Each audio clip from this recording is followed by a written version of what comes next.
அண்மை செய்தியை பார்த்துக் கொண்டிருக்கிறோம். நாளை நாடாளுமன்றம் கூட இருக்கும் நிலையில் முதலமைச்சர் மு.க.ஸ்டாலின் தலைமையில் திமுக எம்பிக்களின் ஆலோசனைக் கூட்டம் அண்ணா அறிவாலயத்தில் நடைபெற்று வருகிறது.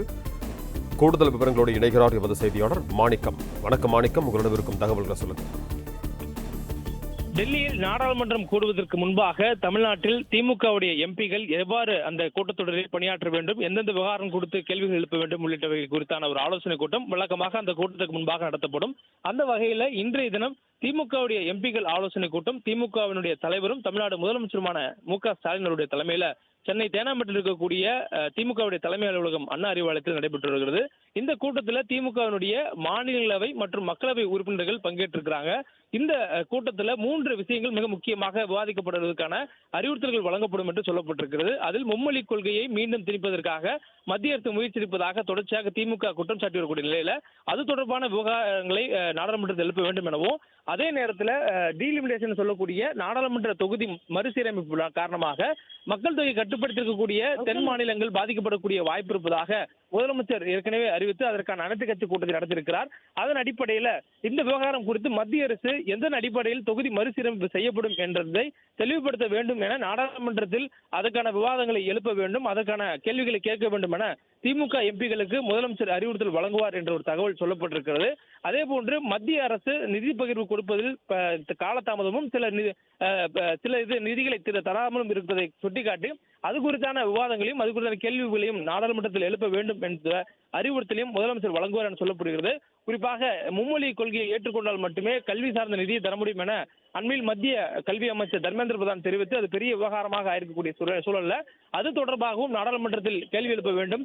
இருமொழி கொள்கை போதும், அதே போன்று தமிழகத்திற்கு மும்மொழி கொள்கை கட்டாயத்திலிருந்து விலக்களித்து கடந்த காலங்களில் சட்டம் கொண்டு வந்திருப்பட்டதை மீண்டும் ஒருமுறை நிறுவுவதற்கான ஒரு வழிவகை செய்ய வேண்டும் உள்ளிட்ட அறிவுறுத்தல்களை நாடாளுமன்ற உறுப்பினர்களுக்கு திமுகவுடைய தலைவர் முதலமைச்சர் மு.க.ஸ்டாலின் வழங்க இருக்கிறார் என்ற தகவல் சொல்லப்பட்டிருக்கிறது. மேலும் மார்ச் 5ஆம் தேதி நடைபெற்ற அனைத்து கட்சி கூட்டம், அதாவது இந்த நாடாளுமன்ற தொகுதி மறுசீரமைப்புடைய அனைத்து கட்சி கூட்டம் நடத்தப்பட்டிருந்தது. அந்த அனைத்து கட்சி கூட்டத்தில் கூட்டு நடவடிக்கை குழு அமைப்பதற்கான தீர்மானம் நிறைவேற்றப்பட்டிருந்தது.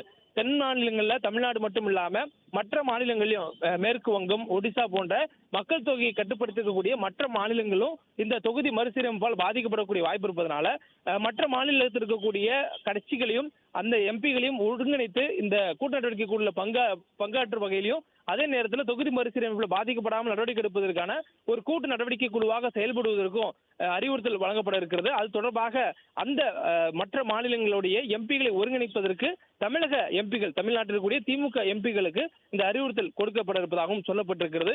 இதுபோல் தொடர்ச்சியாக திமுக சார்பாக முன்னெடுக்கப்பட்டிருக்கக்கூடிய கருத்தியல் சார்ந்த விவகாரங்களுக்கும் அதே போன்று திமுக அரசு தமிழ்நாட்டில் இருக்கக்கூடிய தமிழக அரசுக்கும் மத்திய அரசுக்கும் இருக்கக்கூடிய பல்வேறு நிதி பகிர்வு தொடர்பான விவகாரங்கள் குறித்தும் கேள்வி எழுப்புவதற்கும் தமிழ்நாட்டுடைய உரிமைகளை பெறுவதற்கும் தொடர்ந்து செயல்பாற்ற வேண்டும் எனவும் அதற்கான திட்டமிடல் மற்றும் ஆலோசனை வழங்குவதற்காகவே இன்றைய திமுக கூட்டம் நடைபெறுவதாகவும் தகவல் சொல்லப்பட்டிருக்கிறது. அதன் அடிப்படையில் தற்பொழுது முதலமைச்சர் மு.க.ஸ்டாலின் அவர்கள் தலைமையில் திமுகவுடைய எம்பிகள் கூட்டம் தொடங்கி இருக்கிறது. இந்த திமுகவினுடைய மூத்த எம்பிகள், அதே போன்று திமுக நாடாளுமன்ற குழு தலைவர் கனிமொழி கருணாநிதி, அதே போன்று மக்களவை மற்றும் மாநிலவை உறுப்பினர்கள் இந்த கூட்டத்தில் பங்கேற்றிருக்கிறார்கள். அவர்களுக்கு இந்த ஆலோசனை வழங்கப்பட்டதற்கு பிறகாக முறையான அறிவிப்புகளும் அது தொடர்ச்சியாக அவர்களுடைய பங்காற்றக்கூடிய அந்த செயல்பாடுகள் குறித்தான விளக்கங்களும் அளிக்கப்படும் என்ற தகவல் சொல்லப்பட்டிருக்கிறது.